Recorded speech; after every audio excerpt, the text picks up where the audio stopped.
Sadist మొగుడు వేధిస్తున్నాడు. పోలీసులకు చెప్దామంటే కట్టుకున్నవాడే constable. Warangal police commissioner దగ్గర గన్మెన్గా పనిచేస్తున్నాడు. దీంతో అధికారులకు తన గోడు చెప్పుకున్నా ఎవరూ పట్టించుకోకపోవడంతో టీవీ9ను ఆశ్రయించింది అభాగ్యురాలు. 5 ఏళ్లుగా భర్త పెట్టే బాధలు భరించిన ఆమె తనని కూతురిని చంపుతానని బెదిరిస్తున్నాడని వాపోతోంది.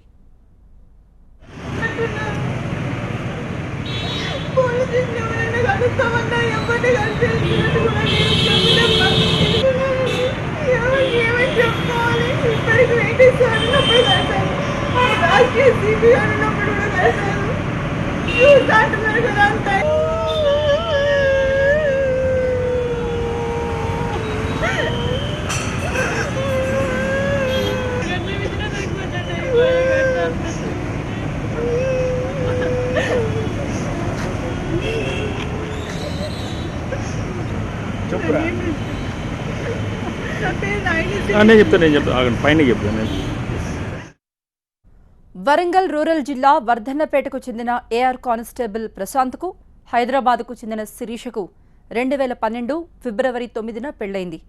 కట్నం కింద 40 లక్షల విలువైన ప్లాట్, 18 తులాల బంగారం ఇచ్చారు. పెళ్లయ్యాక 10 నెలలు ప్రశాంతంగానే ఉన్న ప్రశాంత్ కూతురు పుట్టాక వేధింపులు మొదలుపెట్టాడు. డబ్బు ఇవ్వకపోతే చంపుతానంటూ బెదిరించాడు. ఒకసారి దిండుతో చంపడానికి కూడా ప్రయత్నించాడంటోంది శిరీష. తనని కూతుర్ని చంపుతానని బెదిరిస్తున్నాడని ఆరోపిస్తోందామె.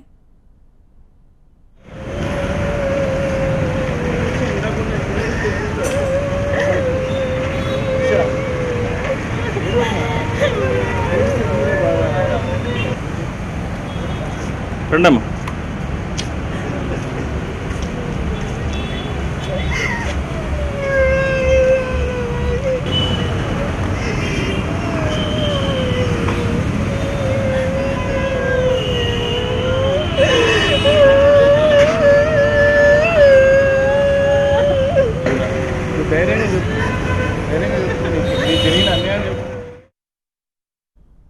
కానిస్టేబుల్ ప్రశాంత్ ప్రస్తుతం వరంగల్ పోలీస్ కమిషనర్ దగ్గర గన్మెన్గా పనిచేస్తున్నాడు.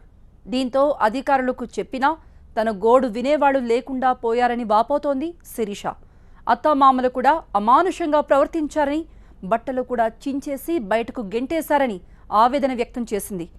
అల్లుడి కట్నం వేధింపులు తట్టుకోలేక ఇప్పటి వరకు అదనంగా 8 లక్షలు ఇచ్చామని, అయినా టార్చర్ మానటం లేదంటున్నారు శిరీష పేరెంట్స్.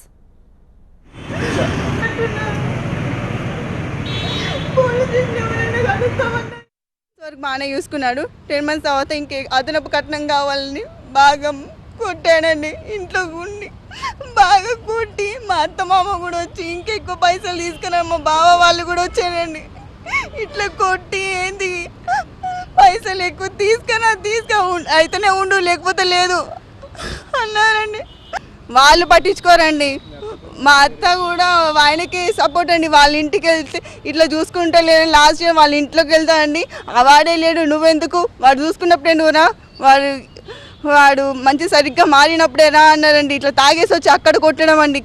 కొడితే బయటకు వస్తే కొద్దామని ట్రై చేస్తే నైటీ చింపేశాను. నైటీ చింపితే ఎట్లా రావాలండి, అసలు బయటికి రాలేని పరిస్థితి చేశానండి. వాళ్ళు కట్నం అండి, ఆడపిల్ల పుట్టిందనండి.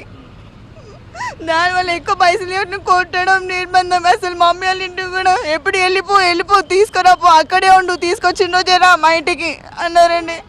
ఆయన ఎక్కడుండో అసలు ఫోన్ చేస్తే ఎవరు ఫోన్ చేస్తే కూడా లిఫ్ట్ చేయలేదని, ట్రేస్ అవుట్ చేస్తే ఎక్కడ పోచన మైదానంలో ఉన్నారండి లొకేషన్.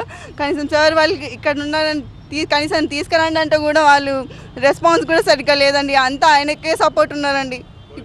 పోలీస్ సపోర్ట్ చాలా ఉందండి. ఏదంటే ఎక్కడికి వెళ్ళినా సిపి గారి గన్మెన్ నన్ను ఎవరు ఏం చేస్తాడు, నేనే అందరినీ ఎప్పటికైనా నా దగ్గరికి ఏం చేయలేడు నన్ను, నేనే పెద్ద. ఇప్పుడు సార్ చంపేస్తా అంటానండి నన్ను, నా పాపని. నాకు నా పాపకి న్యాయం చేయండి. ప్రాణభయం కూడా ఉంది. మా ఇంటిని పాది ఇప్పుడు పోలీస్ స్టేషన్కి వెళ్తే కూడా చంపేస్తానంటున్నానండి. మేము ఎక్కడ బతకాలండి? కట్నం 40 లక్షల కట్నం ఇచ్చినాం, అన్ని పెట్టుబోతలు పెట్టినాం, బంగారం, ఇంట్లోకి సామాన్ అన్ని ఇచ్చినాం. వాళ్ళు ఏది అడిగితే అది ఇచ్చినాం. ఆయన నా బిడ్డను ఎప్పుడు చక్కగా చూసుకోలే. ఒక 10 నెలలు అట్లా చక్కగా చూసుకున్నాడు అంతే. ఆ తర్వాత ఎప్పుడు టార్చర్లు పెట్టడమే. ఫ్లాట్ 40 లక్షలు విలువైన ప్లాట్ ఇచ్చినాం, 2 లక్షలు చేతికి ఇచ్చినాం. ఇంట్లకు బంగారం 18 తులాలు పెట్టినాం. తర్వాత బండి పెట్టినాం, ఇంట్లోకి సామాన్లు అన్నీ కొనిచ్చినాం, A to Z వరకు. ₹1,00,000 సామాన్ కొనిచ్చినాం, ₹1,00,000 సామాన్ కూడా ఇప్పించినాం, అన్నీ ఇప్పించినాం. మళ్ళీ 8 లక్షలు మళ్ళీ కావాలి, కట్నం కావాలి, నాకు అదనం కట్నం కావాలంటే మళ్ళీ మేము ఇల్లు అమ్ముకొని కూడా నా బిడ్డకి 8 లక్షలు ఇచ్చినాం. సంవత్సరం కింద మళ్ళీ 8 లక్షల కట్నం ఇచ్చిన వాడికి, అయినా కానీ మళ్ళీ ఇప్పుడు కట్నం కావాలంటుండు. మళ్ళీ CP గారి కాడికి వచ్చినాం.